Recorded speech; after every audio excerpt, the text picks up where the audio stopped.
The ruins of the magnificent civilization of ancient Greece today lie scattered, a crumbling testimony to her former glory.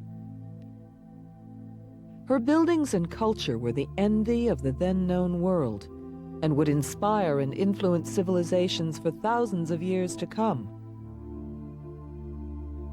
Even today, every cornerstone of our very own democracy can find its roots in the civilization of ancient Greece. For over 2,000 years, the Acropolis has surveyed the city of Athens. The temples and sanctuaries have been stripped of some of their beautiful sculpture, their precious stones and metals, but shells of colorless stone still stand to echo her former glories. Today, Athens is the capital of a peaceful Greece, but her inhabitants are proud to remember the time when the Empire of Greece was the most powerful in the world.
The remnants of the many temples and statues of ancient Greece can still be seen, many lying discarded and ruined.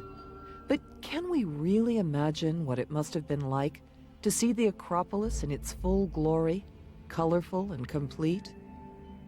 Is it really possible to recreate in our minds an image of the life-sized statue of Athena, made from solid gold and ivory, that lived inside this magnificent pantheon? We can certainly try. What was it really like to walk along the shaded colonnades? The Greek world in the 6th century BC was divided up into a lot of independent city-states, some of them very small, little more than large villages. Some of them, even the largest, wouldn't be larger than about 100,000 population. That's about the size that Athens was in the 6th century. They were basically agricultural communities. Almost the entire population would be engaged in farming most of the time. They would be run, whatever their political system was supposed to be, in reality by members of the elite, the richest people in society. And often there would be a lot of fairly violent competition between these members of the elite that might well lead to quite a lot of people going into exile because they were unhappy with who was running their state. To the east of the Greek world, you've got a number of larger empires: Lydia, Persia, Babylon, and Egypt. And there would be quite a lot of contact between these. You get cultural ideas flowing in both directions, but in particular, the number of states in the eastern part of the Greek world would tend to pick up a lot of ideas from these ancient empires. And at the same time, you'd expect a fair amount of trade. Samos in particular seemed to have a lot of trade with Egypt in this period, and that led to quite a lot of wealth and quite a lot of interesting Egyptian goods being found in Samos. The Agura was the market square and the heart of the Greek city. In the morning, it was a frantic hubbub of traders, desperate for the best price for their goods, foreigners looking for work, and slaves shopping for their masters.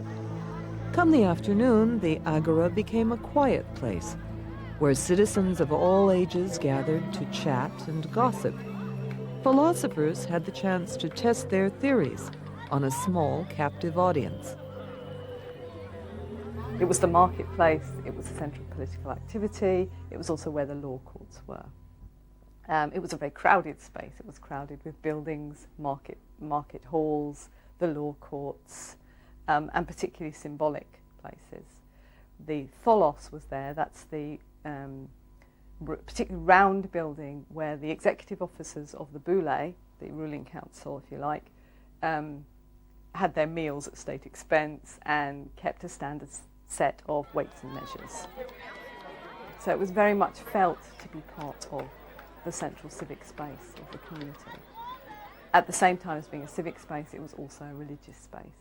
Particularly in Athens, the Sacred Way winds through the Agura up to the Acropolis, and here the religious processions came through the city. The staple diet for the poorer citizens was grain, corn, figs, and olives, because they were plentiful, versatile, and cheap. Meat was relatively rare on a lower-class table, but was an everyday part of the meals of the rich and the elite. The Greeks drank wine and water. The wine had a similar texture to puree, and water was added to dilute and determine its strength. The citizens of Athens at this time enjoyed a varied social life. Position in society was dependent on the number of slaves each household could afford. It was very rare that even the poorest of citizens did not own any. Your position as a slave was really dependent entirely on your master. You could have a good master and a relatively good life, and you could have a bad master and have a miserable and probably very short life. One of the worst places to be if you were a slave was to be in the silver mines, or mining of any kind, but to be in the mines. We have evidence of the mining at Lorion in Attica, and you can see how narrow, dark, sharp and dangerous the shafts were. It was tantamount to a death sentence, really, to be sent to the mines. If you, on the other hand, if you lived in a fairly comfortable house in the city, you could have a relatively good life. Slaves are often comic heroes in comedy, so there was obviously an amount of ambivalence there. Some slaves were educated. Some slaves were educated particularly to teach other children. Slaves were educated in crafts. The Athenians in particular thought anything crafty, anything techne, was not the proper way for an Athenian citizen to earn their living. So anybody who was involved in any of sort of crafts, pot making or whatever, would be some sort of second-class citizen. Probably a free non-citizen living in the city, a metic, but could also be a slave. For a wealthy man, an invitation to a symposium or dinner party would be received with the greatest of pleasure. These evenings would involve an enormous meal and, most importantly, entertainment. A bard would relate stories and sing about the legends and heroes of the mysterious past. This would be followed by dancing girls, who would dance, sing, and have sex with the guests. Their wives, understandably, were excluded. Women in Greece had their relative freedom. During the days, they would take care of the household, shop at the markets with their slaves, and meet friends to gossip. But the most exciting activity of the female calendar was attending the festivals of Dionysus, god of wine, drama, and merrymaking. Here they would proceed into the hills and drive themselves into a frenzy, dance and sing. Men, understandably, were excluded. Everyday scenes, especially the symposiums, were a popular depiction on the vases of Athens at the time, and these have been a comprehensive way for archaeologists to find out about the lives of the ordinary person.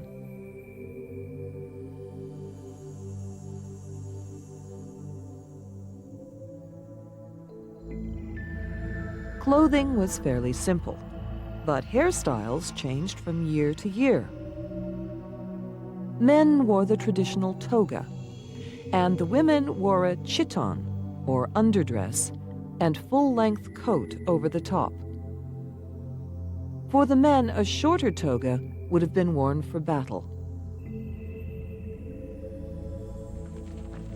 From the evidence that has been left to us, the documented history of ancient Greece begins with the legend of the Trojan War.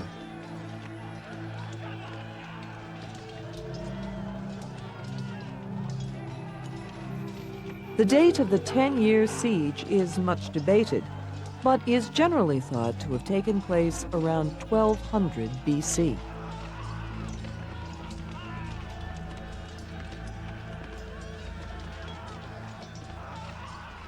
We will never really know what took place between the Trojans and the Greeks 3,000 years ago. Was the fabulously beautiful Helen a real person, and the sole cause of such a devastating war? After 10 years of bitter siege, were the defenders of Troy really deceived by a ruse as simple as the infamous wooden horse? Over the long millennia, fact, fiction, and fantasy have become interwoven, so that today it is about impossible to separate the reality on which the tales are based from the mythology. Discover the past with exclusive history documentaries and ad-free podcasts presented by world-renowned historians, all from History Hit. Watch them on your smart TV or on the go with your mobile device. Download the app now to explore everything, from the wonders of ancient Pompeii and the mystery of the princes in the tower to the life of Anne Boleyn and D-Day. Sign up via the link in the description. The entire episode may be no more than a poetic flight of fancy.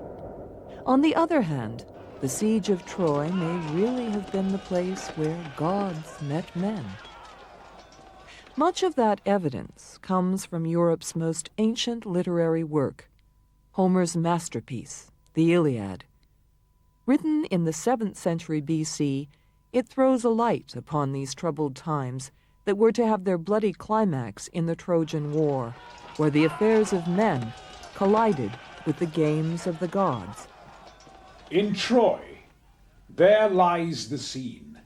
From isles of Greece, the princes Augulus, their high blood chafed, have to the port of Athens sent their ships, fraught with the ministers and instruments of cruel war. 69 that wore their crownets regal from the Athenian bay put forth toward Phrygia, and their vow is made to ransack Troy, within whose strongy mures the ravished Helen, Menelaus' queen, with wanton Paris sleeps, and that's a quarrel. To Tenedos they come, and the deep drawing barks do there disgorge their warlike fraughtage. Now on Dardan plains the fresh and yet unbruised Greeks do pitch their brave pavilions. Priam's 6-gated city, Dardan and Timbria, Helios, Chetas, Troyan, and Antenorides, with massy staples, and corresponsive and fulfilling boats, spur up the sons of Troy. Now expectation, tickling skittish spirits on one and other side, Trojan and Greek, sets all on hazard. Like or find fault, do as your pleasures are. Now good or bad, 'tis but the chance of war. The great gulf of time, which separates the events of the siege of Troy from our modern world, means that the true story of the Trojan War will now never be known. All we have is the narrative presented by Homer in the Iliad, augmented by snatches from other literary sources and small amounts of archaeological evidence. The ruins that Heinrich Schliemann discovered at a place called Hisarlik in Turkey were quite interesting because it was a legend of a lifetime, and to his mind he proved the legend of the Trojan War, to be correct. And he decided also that this mound, Hisarlik, was the site of Troy. He went and dug there, and it's quite incredible because he followed his hunch and he seemed to be correct. Schliemann, he dug down because he had to prove that Troy, Homer's Troy, existed. And then in a level which we now identify as Troy 2, he found gold, which he called Priam's treasure. Sad to say, it's nothing to do with the legend. What we now consider to be Troy of historic date is a little bit of an argument still amongst archaeologists, but we normally think it's a level called Troy 7A. There are the 9 levels, but they divide into A's and B's, slight differences. And this is round about 1290 BC. And if the Trojan War happened, and something certainly did happen, that's roughly when it was. That's the place where legend says it was, and Schliemann's excavations seem to have shown us that yes, indeed it was there in modern Turkey. There's very little evidence actually on the ground for a battle having taken place, or indeed the 10-year siege of Troy. What we've got to remember is in Homer, in his Iliad, it's only the end of the siege, the 10th year. Troy had been besieged for 9 years. They came to triumph in the 10th. So obviously there was a lot of fighting backwards and forwards. Homer tells us of the chariots and such like racing round the plain of Thessalic. But this kind of thing doesn't leave much evidence.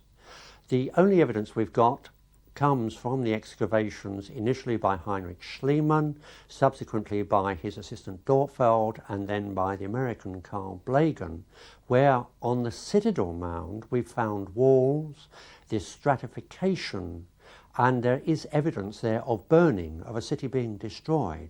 But in terms of actual evidence of battles, weapons and such like lying about, not the kind of thing which is left anyway. You've only got to think of a modern battlefield. All the scrap is cleared away very shortly afterwards. So evidence in terms of material aspects is a little difficult other than the actual structure in the mound itself. Europe's oldest masterpiece, Homer's Iliad, is therefore a source of uncountable value. It tells us a great deal about Greek society at the dawn of civilization, their customs, their religious life, and how they made war. The Iliad demonstrates a united Greece, the like of which was not seen for many hundreds of years after. But, more importantly, it shows the structure of states that existed within Greece during its days of glory. Each of the Greek warring states at Troy was represented by its king, and all the kings were subject to the greatest king of them all, Agamemnon, ruler of Mycenae. His tomb still rests here, nestling in the hills of Mycenae. Its sheer magnitude is a fitting monument to such a great king. Interstate warfare was very common in ancient Greece, and in the 5th century BC, 2 states were becoming increasingly strong, Sparta and Athens. They were bigger than the other states, and at the beginning of the 5th century, they struck the devastating blows that drove the oppressive, tyrannical rule of the Persians out of Greece. The most famous battle to emerge from the Persian Wars was the Battle of Marathon. The weaker Greek armies won against a larger, more powerful Persian force. A Greek messenger who ran a mammoth distance for the sake of his country was the inspiration behind the 26-mile runs of modern society. And the battle went on for hours, but nevertheless the citizens of Athens couldn't see it, and they feared the worst. And the hours passed, and then from the walls of the city, the people looked out, and they saw a lone figure running, 27 miles from the plain of Marathon. The marathon is based on it. And this man ran and ran and ran in the heat with his bits of armor on, covered in blood. And he came through the gates, and there was the government in front of him. There was the whole government of the people, and he was completely finished and done. And they looked at him and he said, "Victory." And he died. And the Athenians had defeated the Persians in the Battle of Marathon. While the Spartans formed an effective and disciplined land army, the Athenians were always famous for their strong and efficient navy.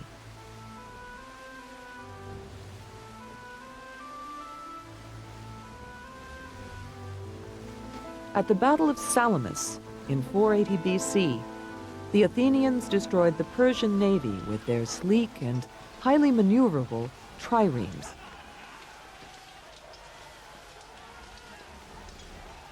We get some idea of what life was like on board Greek ships from the comic poet Aristophanes, who makes it clear that it was a fairly unpleasant experience. And from reconstructions of the Greek trireme and from other things, historians are able to confirm this. Triremes were very cramped. You had 3 rows of oarsmen, more or less, sitting on top of each other, with very little freedom of movement. Triremes were not ships on which one could actually live. They tended to be moored every night and ideally drawn up on the land. And they couldn't move very far in any particular day. They relied where possible on sail, but obviously in battle they relied very much on oarsmen, and the amount of energy required, the amount of effort required to navigate a trireme in a battle would have been really extremely exhausting. Each trireme was manned with a combination of slaves and free men, all of whom were paid for their services aboard ship. The conditions below decks were cramped and squalid, little better than any other navy. But nevertheless, Athens created a proficient and powerful navy.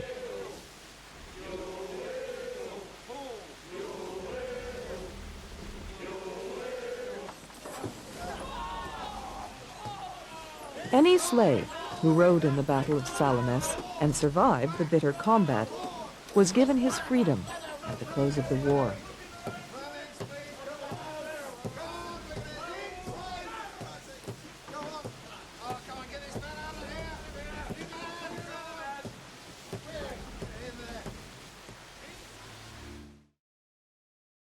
The Spartan land army delivered the final crushing blow to the Persians at the Battle of Plataea, and the Greeks were free to fight amongst themselves.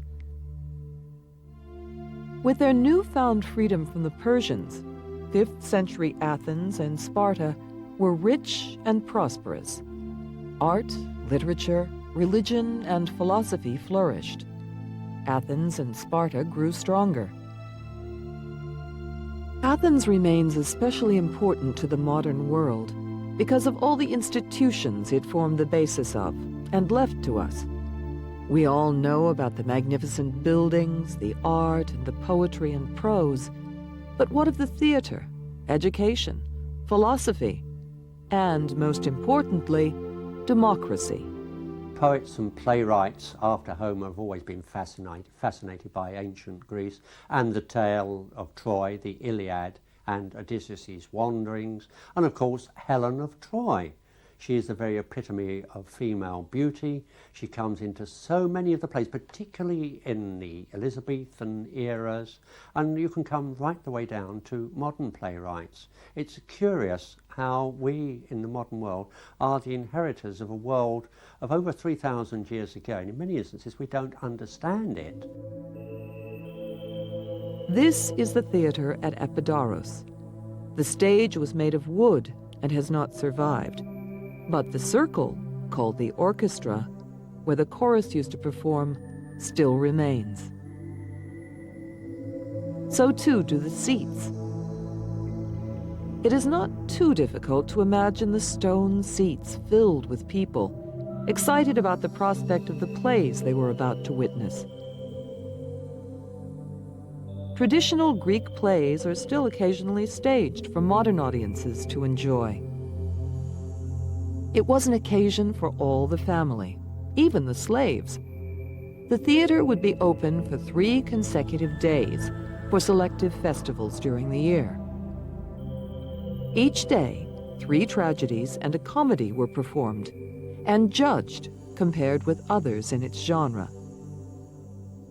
The audience and their cushions would stay all day and make up their own minds as to which plays were the best.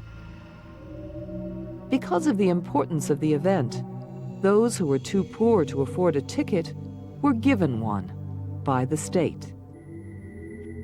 Tragedians such as Aeschylus, Sophocles, and Euripides changed the form of the play. They introduced a new aspect known as actors. The maximum number of actors in a play was 3, but 3 actors could play many more characters, and so the number of characters in the plays increased. Art imitated life in ancient times, just as it has done all through the ages, but none were so blatant as the satirical plays of the comedian Aristophanes. Athens was the first state to have a political system where the citizens voted for their head of state, a democracy. As with other political systems of the time, the politicians were corrupt. Policies were promised, but then the promises were broken. And with clever rhetoric, many of the public were fooled easily. Aristophanes saw through the fancy rhetoric, and he wrote plays which mocked the politicians and the government. Democracy was different then to the way it is now, but that is largely due to the fact that it was responsible for fewer citizens. An assembly was held once a week in order for the politicians to voice their policies. Male citizens were obliged to attend and received a small amount of money, provided they weren't late. Whatever the faults of this ancient democracy of over 2,000 years ago, it laid the foundations for the system of democracy that we have today. The gods kissed it, from Zeus or any of our gods. God Almighty kissed that wonderful state. There it was, you could walk in Athens, you could talk to the Prime Minister, you might say. You could talk to the king, a carpenter could talk to him. You could argue with him if you didn't agree with him. Democracy introduced by Solon. There was Socrates, there was Sophocles, there was Aristotle walking about the streets. Hello, Aristotle. You could talk to him. There was no class. You could talk. A democracy. Ancient Greece was the home of some of the greatest philosophers and mathematicians ever to have lived. Parts of their work have survived and are relevant to today's society. The phenomenal philosopher and mathematician Pythagoras, who bequeathed the mathematical equation, in a right-angled triangle, the square of the hypotenuse is equal to the sum of the squares of the other 2 sides, also gave us the word philosopher, meaning lover of wisdom, to describe all those whose life was dedicated to the continual search for knowledge and truth. The freedom which democracy brought to society gave rise to such schools of thought as the Sophists, the Stoics, and the ideas of philosophers such as Socrates, Aristotle, and Plato. Aristotle held a view of the universe, for example, which was essentially a Ptolemaic view. That is to say, he believed that the Earth was at the centre of the universe and was stationary, and that the fixed stars and the planets were fixed to crystalline spheres or something of that sort, radiating from the centre, which was the Earth.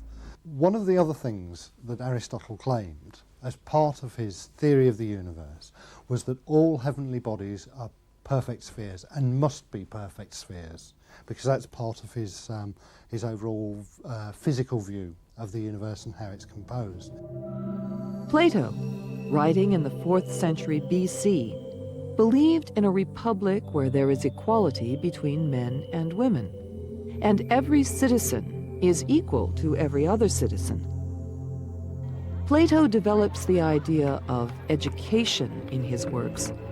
He introduces higher education to his students. General education in Greece had to be paid for. Therefore, it was usually only the wealthy children who would be thoroughly educated. Girls were taught weaving, sewing, and other household skills by their mothers and servants in the house, while the boys went to school. There they learned music, reading, and writing. Most boys were probably educated more or less entirely by their fathers. The poorer people wouldn't need to know how to read. They probably would spend most of their life engaged in farming, and they would know what was necessary for doing that. But for the rich, who would have ambitions to take part in the political life of the cities, one would actually have more formal education, either by a private tutor, but probably mostly in actual schools, buildings specially built for education. Kind of thing that they would need to know, apart from being able to read and write, would probably be the ability to speak in public, play a musical instrument, learn to sing, and probably to compose poems. Because a lot of the life of the rich would revolve around symposia, drinking parties when they would meet, and when perhaps a lot of the political things would be discussed. Beyond that, the other things that would be necessary would probably be physical. You'd expect boys to be trained in how to fight and also in how to take part in athletics. So you would have quite a lot of physical training taking place in gymnasia, and these seemed also to have been social meeting places. On the whole, the Greek educational idea, at least for the elite, doesn't make much distinction between physical and intellectual education. So it's actually quite difficult to draw a clear distinction between what might count as education and what might count as training or even as pleasure. A far more important part of every male's education was at the gymnasium. Boys would learn to wrestle, box, run, high jump, and discus. They could bathe, relax, and talk about the things that they had learned. Even when schooling had ended, the young males still attended the gymnasium well into manhood. The best athletes from each state would then have to compete at the games. Every boy in the whole of Greece wanted to win a prize at the Olympic Games. Winning at the Games was not financially rewarding. Glory was the ultimate prize. The winner had a statue made of himself with his name and his favorite event engraved on the base. Games were an integral part of Greek society because of their strong association with the gods. There were many different games dedicated to different gods, but the Olympic Games were the ultimate. It remains that to win at the contemporary Olympic Games is the highest sporting achievement. In mid-Greece, there's Olympia. It's not very large. To think that the Olympic Games were founded on such a very small area. The games would be known as the Hellenic Games, which was mainly wrestling and boxing and throwing the spear, javelin, etc. What was absolutely fascinating was that it was very pure. Thousands and thousands of people came from all over the place, from Thrace and Macedonia, from Asia Minor. They came across. In the half mile, or 880 yards, you might say, the 100 yards, 200 yards, they wore armour. When they didn't wear armour, when they wrestled, when they threw the spear, and when they boxed naked. Towards the 6th century, I suppose, BC, then it really started to kind of really become corrupt. People started to work and specialise on their figures, make their figures too big. The Greek figure was always of a certain beautifully proportion. And the Spartans were absolutely furious that the purity of the games, which would mainly come from their inspiration, was now being polluted. And they were the first to pull out, the Spartans. And once the Spartans pulled out, then the games really degenerated and really died out until, of course, they started again in modern times. Mount Olympus was the home of the Greek gods, which meant that the Olympic Games were the games of the gods, and religion was taken very seriously. Zeus, patron of the Olympic Games, was the king of the gods, and his wife and sister, Hera, was their queen. His extended family made up the kingdom of the gods, each representing one or more aspects of society. For instance, Ares was the god of war, and Aphrodite was the goddess of love. Athens was the city of Athene, goddess of wisdom. The Greeks believed that she had given it her name and the Athenians worshipped her above all other gods. They largely attributed the size and power of their glorious empire to her unbridled support. None of the gods were to be ignored or favored over any of the others, but if a citizen's life was lacking in love, for example, then a special prayer or sacrifice to Aphrodite would be deemed appropriate. The average Greek would know the stories of Homer's gods and goddesses as they're told in the Iliad and the Odyssey. This doesn't mean that the gods and goddesses and the way they behaved in the Iliad and the Odyssey were necessarily seen as role models. They behave very badly. They have all sorts of human failings. Gods and goddesses in the Greek world were not seen as role models in that sense. So therefore it was perfectly all right for gods who behaved extremely badly, Zeus who abuses his power, Hera who behaves extremely badly as a wife, for instance, to be the patron gods and goddesses of certain institutions. Aphrodite, for instance, who is a known adulteress in Homer's stories, is still associated very much with marriage. Cities, towns, villages, and homes were filled with temples, monuments, statues, and shrines dedicated to the gods. Famous tales which involved the gods were depicted in the reliefs that decorated the temples and the vases that the ordinary citizens used from day to day. The most impressive relief carvings appeared on the Pantheon. They were larger than life, boldly colored, and precisely sculpted. Gods other than Athene and Zeus had special places of worship. Apollo, god of medicine and the future, was worshipped through the oracle at Delphi. People would travel many miles to have their futures told to them by the Delphic priests of Apollo.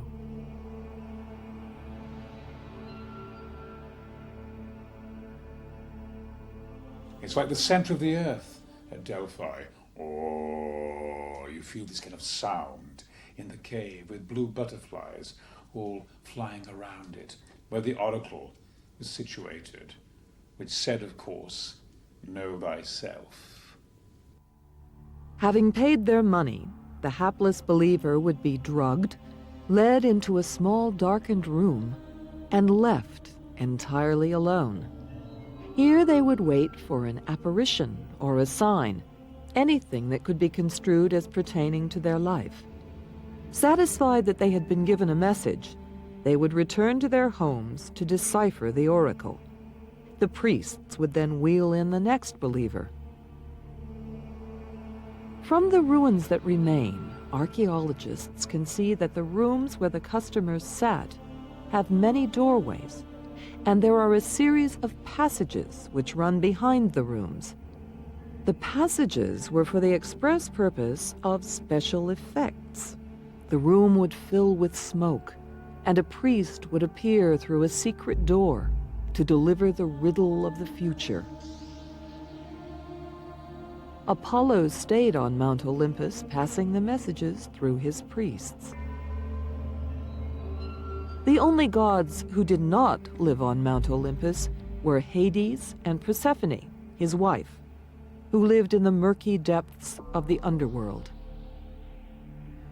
Greeks believed that after death, the soul traveled to the underworld to be judged. Each soul had to pay Charon, the ferryman, to take them across the river Styx. This meant that there were certain obligations that the living family and friends had to the dead. Most importantly, the earthly body must be buried with a coin. If the body was not buried with the coin, then the soul could not cross the river. And likewise, if the soul had no coin, he could not pay Charon to take his soul into the kingdom of Hades. Failure to cross the river Styx meant that the soul would be in eternal unrest. Some souls would drink from the river of forgetfulness and be reincarnated, but the majority of souls stayed in the underworld forever.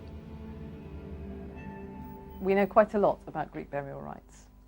We cannot assume that poor citizens did exactly the same sort of thing. We do know how the wealthy buried their dead. There was a particular process that you went through. There was a laying out within the entrance of the household.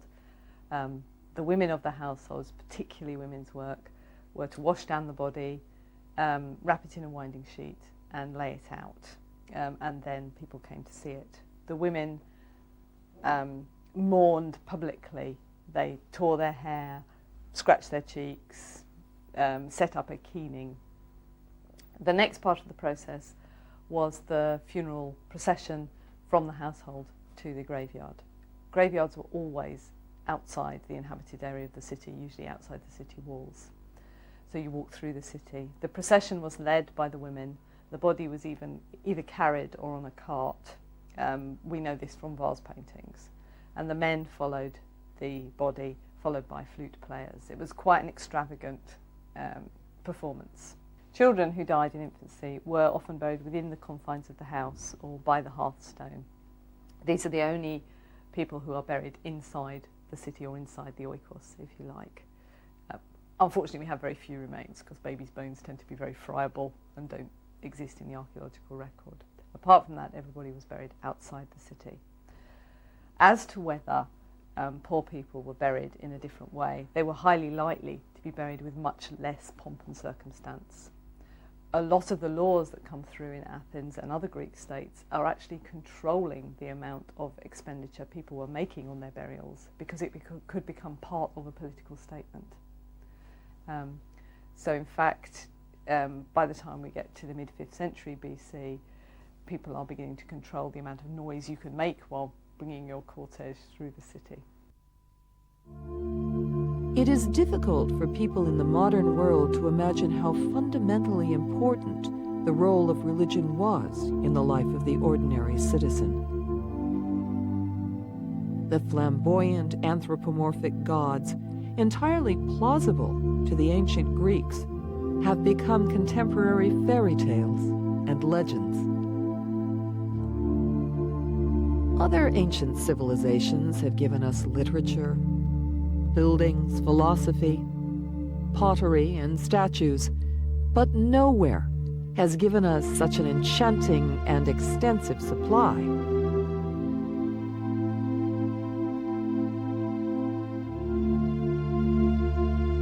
The most fascinating thing about Greece is the fact that we're still influenced by it today. We are influenced by its way of thinking about democracy, about state formation, by its art and architecture, which we still see around us today, its idea of ideal and model beauty, particularly by its philosophical thinking, by the idea of ideas, if you like.